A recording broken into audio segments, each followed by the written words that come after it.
Remarquez. Marie-Christine Vergiat. Oui, merci.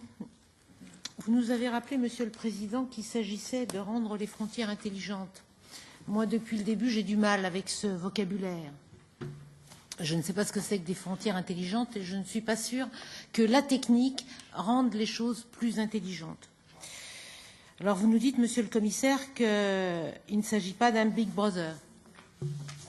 J'entends bien, mais j'ai envie de vous dire, ça dépend pour qui, quand même. Parce que tout le monde n'est pas traité à égalité par rapport à ce système. On a plus ou moins une quinzaine de textes actuellement qui sont sur le bureau du Parlement européen et qui vont tous dans le même sens.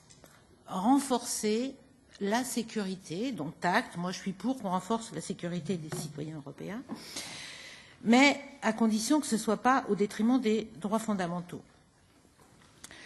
Et je ne sais plus qui a dit que c'était des textes qui étaient à la fois techniques et politiques.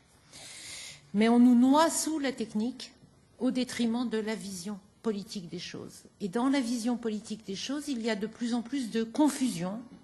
Et je vous invite à re-regarder, mes chers collègues, l'évolution du vocabulaire par rapport à frontières intelligentes depuis qu'on parle de ces frontières intelligentes, avec des amalgames de croissants sur la question de migration et de terrorisme. Je voudrais rappeler quand même que la plupart des auteurs d'actes terroristes sur le sol de l'Union européenne n'étaient pas des étrangers, mais étaient des citoyens européens. Et je voudrais donner un exemple de cette fuite en avant avec ETIAS. ETIAS, c'est le document européen de voyage qui va ficher les citoyens, les citoyens des États des non-ressortissants de l'Union européenne qui n'ont pas besoin de visa. Mais à ces gens, on va demander plus d'informations qu'on en demande aux titulaires de visa.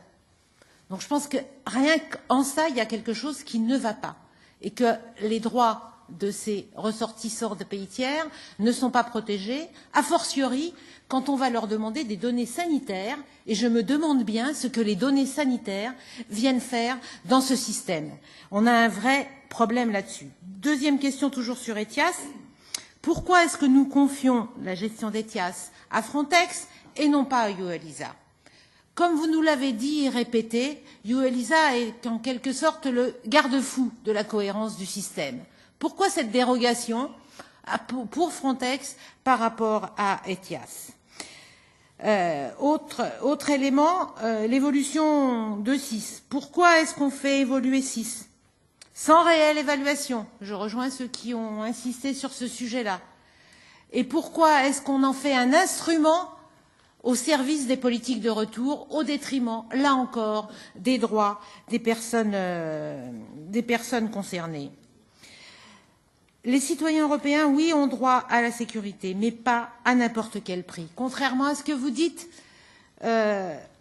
on collecte de plus en plus de données et on les collecte pour une durée de plus en plus longue. Et non, les droits fondamentaux ne sont pas respectés et seront de moins en moins respectés, y compris parce que derrière les textes qui nous sont soumis, nous n'arrivons même plus à comprendre la portée de ces dispositifs, tellement ces textes se cachent derrière des arguties techniques.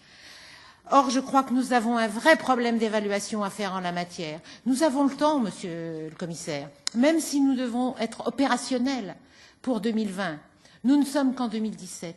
Nous avons le temps de faire encore un certain nombre d'études avant que la législation ne soit trop tard. Et nous avons le temps de mettre les États membres devant leurs responsabilités. Je comprends très bien que face à la mise en cause des États membres de l'Union européenne en matière de protection et de sécurité des frontières, il y a une espèce de besoin pour les institutions européennes et notamment pour la Commission européenne de légiférer. Mais au final, sur ces compétences-là, ce sera les États membres qui continueront à mettre en œuvre. Et on sait très bien comment ils mettent, ou plus exactement, ils ne mettent pas en œuvre un certain nombre de dispositifs, et notamment tout ce qui concerne le respect des droits fondamentaux. Je ne ferai pas l'injure de vous citer les exemples des États pour lesquels nous avons du mal à faire respecter les valeurs de l'Union européenne.